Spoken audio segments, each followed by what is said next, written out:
Every human being, whether he be a believer or disbeliever, they're being told this. So this is not just a declaration to Muslims, it's a declaration to humanity. Oh, human beings, you are, no doubt, each and every one of you is actively engaged in toiling labor. Now let's see what kind of toiling labor. First, kadh. It's been described by الشوكاني الكدح في كلام العرب السعي في الشيء بجهد من غير فرق بين أن يكون ذلك الشيء خيرا وشرا. This is a struggle towards something without any distinction, and it's a laborsome struggle without any distinction whether it's a good thing or bad thing. You're just engaged in it. You just got to get it done. You don't care if it's good or bad. So it's not an evil work or a good work necessarily, it's just work altogether. Then we find جهد النفس في العمل والكد فيه. This is what we find by Zamakhshari, the linguistic tafsir of Quran. He says this is the struggle, the toil of a person in the work that they are engaged in, and to be immersed in it entirely till the point where their body even gets exhausted. Their body gets tired from that work, that project that they have before them. Now see, all of this, when we do hard work, we have that goal in front of us, but Allah puts a different goal. He says, إِلَى رَبِّكَ إِنَّكَ كَادِحٌ إِلَى رَبِّكَ كَدْحًا. You are engaged in this active work rigorously, non-stop, day in and day out, business. You go to somebody, how's it going? Alhamdulillah, housework, man, it's a lot of work. Yeah, busy, It's always that. What's going on in life? Oh, well, there's this one thing going on. There's this other thing going on. We got to finish this project. And you take 20 minutes describing the guy, your project that you're about to finish, or this new business you're about to start, or this class you're about to take, or this term paper you got to hand in. It's always something. But Allah says these tiny milestones, what ends up happening is you forget where you're headed. You have to go to one, then to the next, and you stop realizing you're actually on a highway, and these are just small stops. Where does this highway end? What's the conclusion? Remember we talked, this surah is about inevitability? What's the inevitable? Where are you going to end up? To your Lord. You're headed to your Lord. Whatever you're doing, you're rebelling against Allah, your life is about partying, your life is about business, your life is about studies, whatever your life is about, doesn't matter what road you take, they all lead one place. In the end, you are headed towards your Lord. إِنَّكَ كَادِحٌ إِلَىٰ رَبِّكَ كَدْحًا. And then Allah says, subhanallah, فَمُلَاقِي. You're headed to your Lord, meaning this, what it really means is, فَأَمَّا مَنْ خَافَ مَقَامَ رَبِّهِ. Standing before your Lord.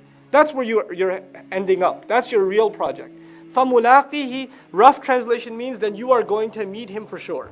Then as a consequence of this toil, you're going to meet Him. Now this work, this laborsome effort that the person is doing isn't necessarily to please their Lord. They're just doing it for their life.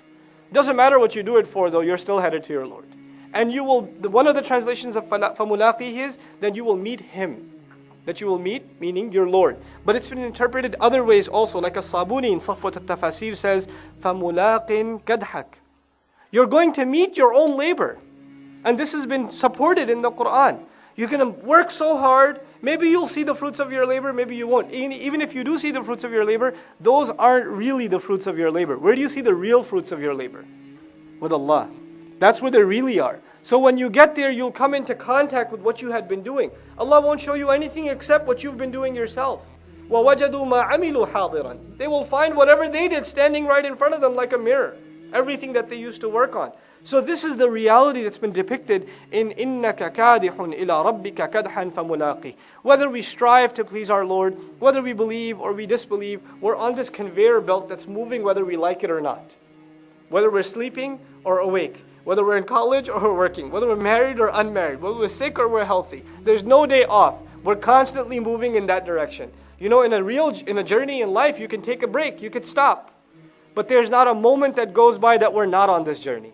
There's not a moment that goes by. That reality has been explained in these very few powerful words. That journey comes to a conclusion for the sky and the earth when it cracks and the earth stretches. Where does this journey come to conclusion for us? How does it, and where is it? When we get to that, our Lord, what's going to happen there? Now that door has been opened for that thought, that's what's coming next. فَأَمَّا مَنْ أُوتِيَ كِتَابَهُ بِيَمِينِهِ. Then as for the one who had been given his book in his right hand. كَلَّا إِنَّ كِتَابَ الْأَبْرَارِ لَفِي عِلِّيِّينَ. The book of the righteous will be in the highest, right? That book that has the record, the roster of everyone. So you take out the notebook, the binder that belongs to you from the book of the entire righteous, and then it gets handed to you in what hand? The right hand. It gets handed to you in that right hand. From al-Illiyin. So now this book, that's handed to the right hand, let's look at a couple of words in here that are really important. First of all, this is not the only place in the Quran where Allah talks about the book being handed in the right hand. We find فَأَمَّا مَنْ أُوتِيَ كِتَابَهُ بِيَمِينِهِ فَيَقُولُ, and he's going to say, هَا أُمُقْرَأُ كِتَابِيَ, hey, come here, read my book. So the guy gets the book in his right hand, and he doesn't. It's like a graduation certificate, right? You don't want to just keep it in a shelf. What do you do with your diploma? You put it on the wall. You frame it. Look at that, 4.0 GPA, right? So you want to show it to people. So you get your book in your right hand, and you want to show it. So he goes around the day. Nobody cares on the day of judgment, but he can't hold himself. اقرأوا كتابي, read my book. إني ظننت أني ملاق. Same word that ends this surah. I was so sure that I'm going to come into contact ملاق حسابية with my accountability. I was so worried about that too. I was sure that Allah is gonna show me my book and it's gonna have everything I did. I used to be so worried about that. In أني ملاق حسابية has a nervousness in it even. I was so sure that I'm going to come to meet with my reckoning, my accountability. On a day where everybody will be weakened, this person's empowered. Empowered to the point, remember, Allah told us, لِكُلِّ امْرِئٍ مِّنْهُمْ يَوْمَئِذٍ شَأْنٌ يُغْنِي. On that day, there's going to be such a preoccupation on the day of judgment, such preoccupation, not worried about anything. Everybody's concerned about themselves.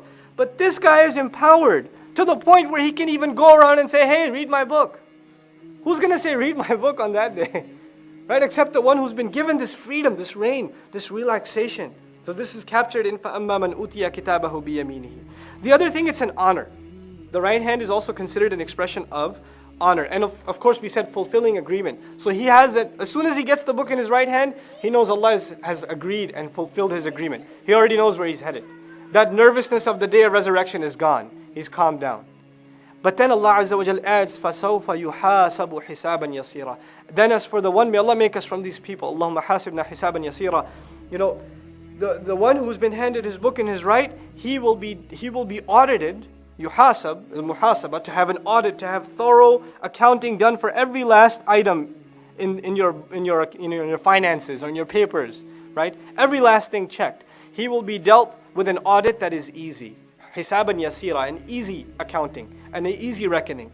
You know, this helps us understand in the previous surah, when Allah told us the righteous are in bliss, they're lafi na'im, right? Innal abrara lafi na'im. No doubt the righteous, they are in blessings. What's the first blessing? Before they even get to Jannah, before they see all the rewards of paradise, the first blessing is they get the book in their right hand. Already, تَعْرِفُ فِي وُجُوهِهِمْ نَضْرَةَ النَّعِيمِ. You will recognize in their face the glow of bliss. Where did that glow come from? They got the book in their right hand. Once they got that book, their face is lit up. Before you get that book, you're not sure which hand is going to get the book. You're not sure, you're nervous. As soon as you get the book, the face lights up. One of the most beautiful things I failed to mention in the previous surah, ta'rifu.